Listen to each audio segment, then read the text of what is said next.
Bienvenue à ce bulletin d'information sur Mandiko Télévision. Bonsoir.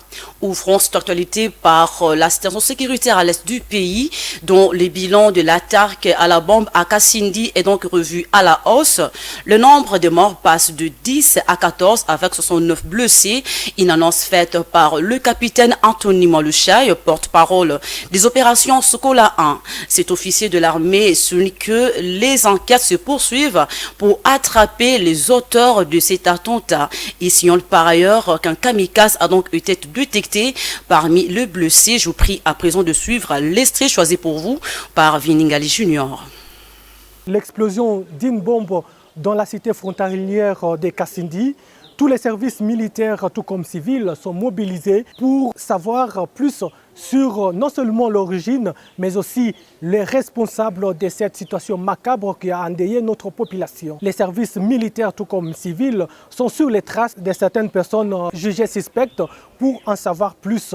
Mais nous sommes dans les bons, il faut rassurer notre population de faire encore confiance à notre armée et les services de sécurité parce que les enquêtes évoluent positivement.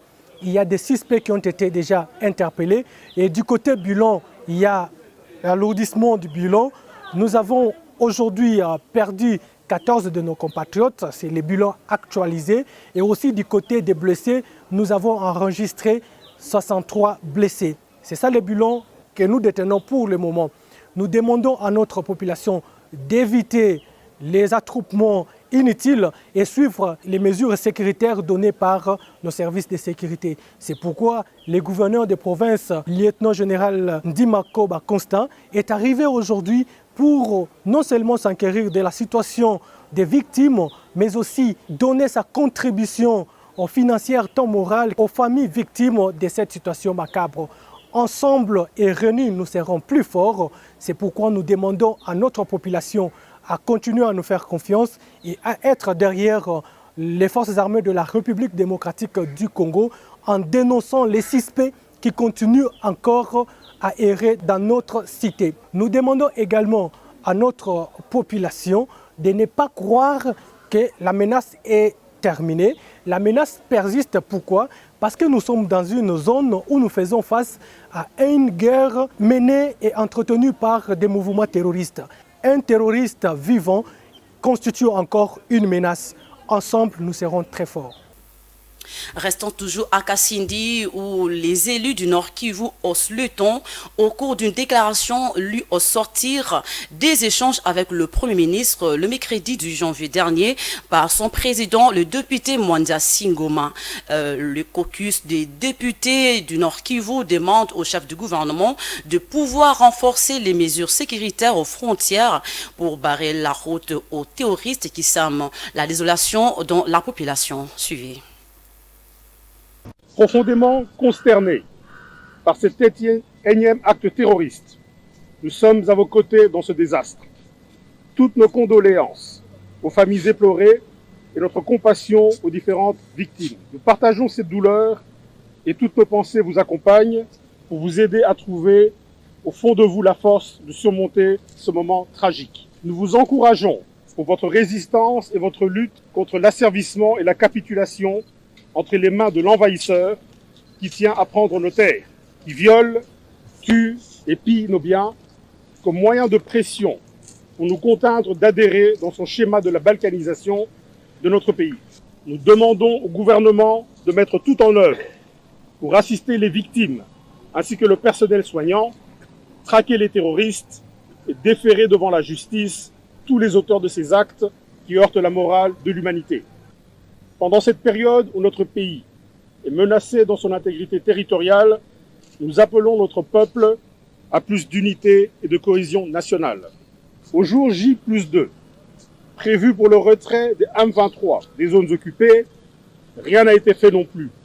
Au contraire, le M23 a conquis de nouveaux espaces. Les députés nationaux, élus du Nord Kivu, recommandent au gouvernement de la République d'évaluer avec ses partenaires de l'EAC la feuille de route du communiqué de Luanda du 23 novembre 2022 et d'en tirer toutes les conséquences. À la communauté internationale et à l'EAC, exercer une pression sur le Rwanda en vue de mettre fin à son soutien au M23.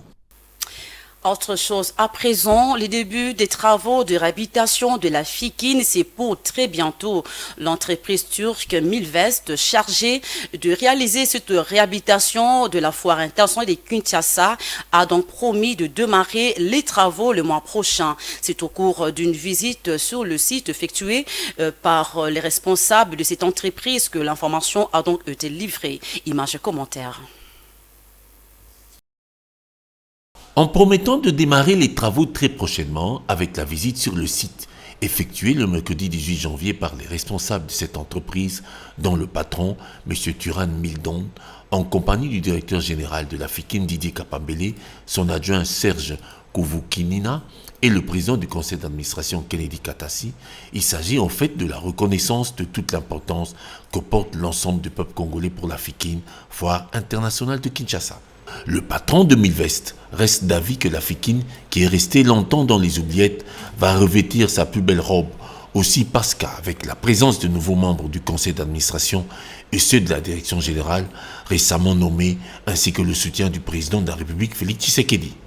À l'en croire, les Congolais peuvent porter leur espoir à Milvest, qui est en train de réaliser en même temps la construction du centre financier de Kinshasa et du centre de congrès dans la commune de la Gombe.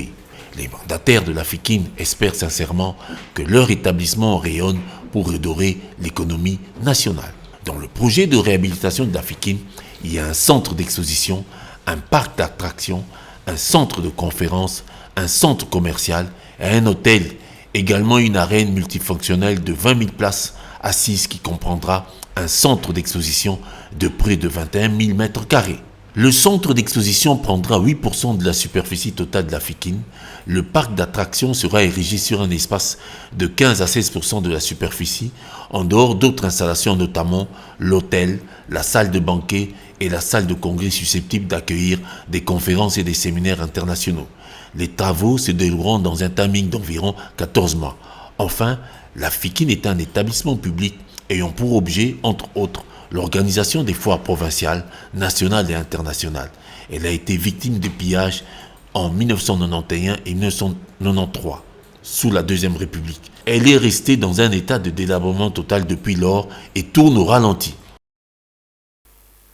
Parlons sport, avant de boucler complètement ce bulletin d'information, les léopards de la République démocratique du Congo ont été accrochés pour la deuxième fois de suite à l'issue d'un match qui les opposait aux éléphants de la Côte d'Ivoire. 0 but partout, tel est donc le score qui a sanctionné cette rencontre riche en actions.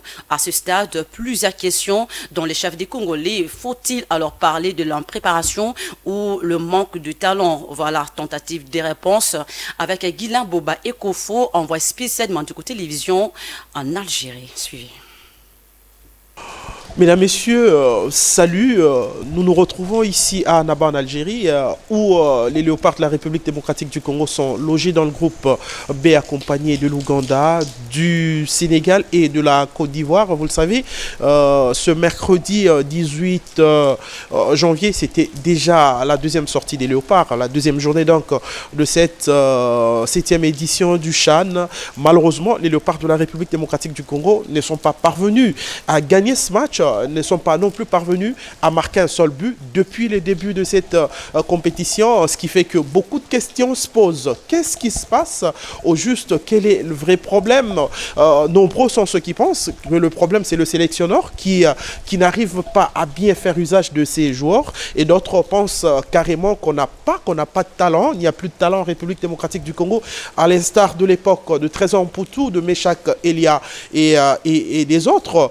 Donc c'est ça le problème pour l'instant. La République démocratique du Congo va jouer son dernier match ce samedi 22 janvier, toujours au stade 19, au stade du 19 mai 1956 ici à Annaba en Algérie.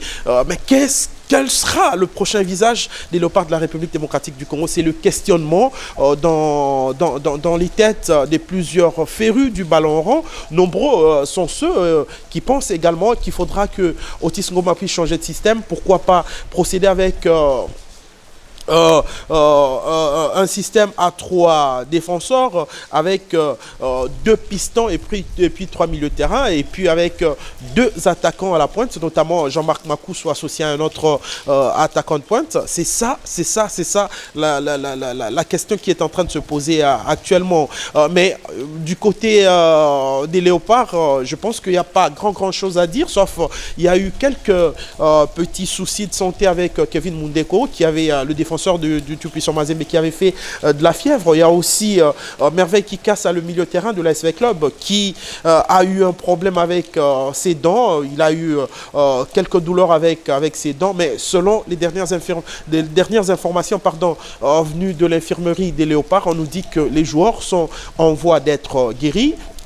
Donc c'est tout ce que nous pouvons souhaiter à ces Léopards, pouvoir se rétablir afin de proposer un bon jeu face au Sénégal prochainement. Vous le savez, la République démocratique du Congo se trouve aujourd'hui en danger par rapport à la qualification, parce que l'Ouganda a gagné son match contre le Sénégal ce mercredi 18 janvier sur la marque d'1-0, ce qui fait que l'Ouganda occupe la première place de cette poule talonnée par le Sénégal, et puis il y a la République démocratique du Congo qui a 2 points et la Côte d'Ivoire referme la marche avec un seul point engagé lors de la rencontre face à la République démocratique du Congo. Le dernier match, ça sera vraiment la finale.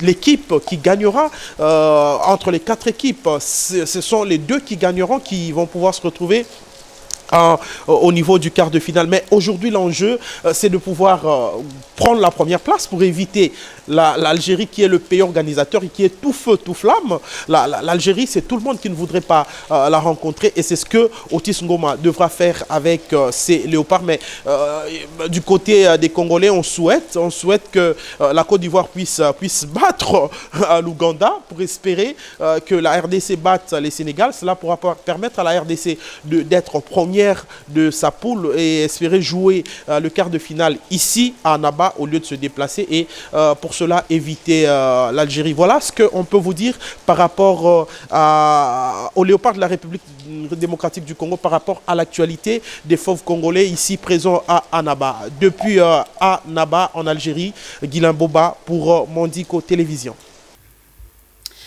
Voilà ce qui m'a fait ce bulletin d'information, mesdames et messieurs. Merci à vous de l'avoir suivi. Le rendez-vous est pris à 19h juste avec Rantalou Yélar. Au revoir.